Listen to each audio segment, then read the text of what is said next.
Hey guys, Ryan here with Pitching Tutors, and in this video we'll be going over the standard practice format. First, we start off with our time lapse, which we'll cover more in the warm-ups video. This usually takes about 10 to 15 minutes depending on how many laps we run that day. Next, we get into our pitcher-specific arm warm-ups, which is the key to getting our arm, shoulder, and body ready to pitch. This usually takes about 10 minutes. After warm-ups, the coach gives the instructions for what the players will be working on that day. Early in the schedule, we do a lot of leg and foot placement drills to get a stable base. But if you're just starting out, you may want to get into drills for locating the fastball. Players will switch from pitching to catching so that they can get some rest between each round. If it's just the pitcher and their dad, you would take a break in between each round and field grounders for about 10 minutes. The coach will hit a fast-paced ground ball at the pitcher from the approximate distance that they'll be from the batter in-game. This helps develop good reflexes and sure hands when dealing with in-game ground balls. When the players are doing a pitching drill, we call that a round of pitching. A round may be 15 to 20 pitches working on various aspects of control. During each round, the coach is observing the player's movements with a little focus on where the pitches actually end up. The coach will watch for obvious corrections that need to be made and will give one or two suggestions for that player to work on during that round.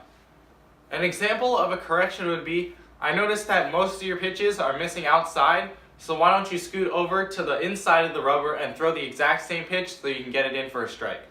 For reference sake, when we tell a pitcher to throw to the inside or outside of the zone, we're assuming that the batter's in the right-hand batter's box, so all references to location are from that perspective. When a pitcher first starts out, there are a dozen potential tweaks and corrections that need to be made, so it's not helpful to try to fix too many things at once. Simple and easy to follow corrections work best for the early stages. The corrections can get fairly complex as your players progress. There will be more on corrections coming in advanced videos. Pitching rounds may vary in length depending on how far along your group is with their conditioning. We will do at least 3 rounds, but usually no more than 5, and pitchers should end each round on a strike. Pitchers would switch off back and forth until they feel their arms starting to get a little tired.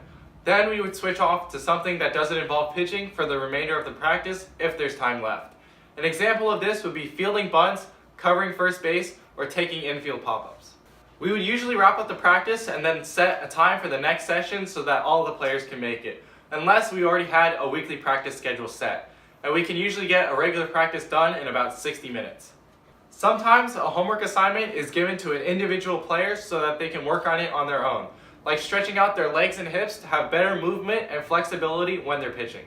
Players will usually get an idea of what they'll be working on the next time the group meets. For example, the coach might say, we'll be working on the best of 10 drills next practice, just so they know what's coming up. The mentality is that everyone's always working on something that they want to improve. Recognizing each player's progress is important for morale. It lets them know that someone's keeping track and paying attention. Just having achievable expectations set by the coach is often enough to keep players motivated and working at their craft.